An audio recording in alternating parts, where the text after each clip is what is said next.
এবার ইটালিতে যাওয়ার ভিসার জন্য আবেদন করেছে 60,000 কর্মী। যেসব কর্মীর ভিসা পেন্ডিং রয়েছে তাদের সমস্যা সমাধানের আশ্বাস দিয়েছে ইটালি। এদিকে পররাষ্ট্র উপদেষ্টা তৌহিদ হোসেন বলেন, ভুয়া আবেদনকারীরা সমস্যার সৃষ্টি করছে, যার কারণে সঠিক আবেদনকারীরা ভুগছেন। তবে আন্দোলনের মাধ্যমে এ সমস্যার সমাধান হবে না। ইতালির পক্ষ থেকে দ্রুত সমাধান আশা করা হচ্ছে।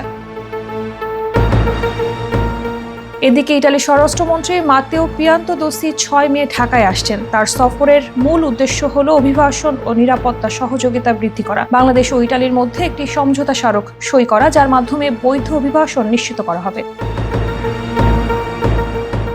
এদিকে পররাষ্ট্র মন্ত্রণালয়ের এক কর্মকর্তা বলেন, অভিবাসন ইস্যুতে দুই প্রান্তে যে ধরনের অপরাধ হয় সেগুলো যেন না হয় তার জন্য সহযোগিতা করবে ইটালি, যেমন তথ্য আদান প্রদান, ডাটা শেয়ারিং। অভিবাসন ইস্যুতে বাংলাদেশ ও ইটালি খুব গভীরভাবে কাজ করবে। এজন্য আমরা অনেকদিন ধরে ইতালির সঙ্গে একটা চুক্তি নিয়ে আলোচনা করছি। তাদের দিক থেকে এই চুক্তি করার বিষয়ে আগ্রহ বেশি। তারা চাইলে আমরাও প্রস্তুত আছি।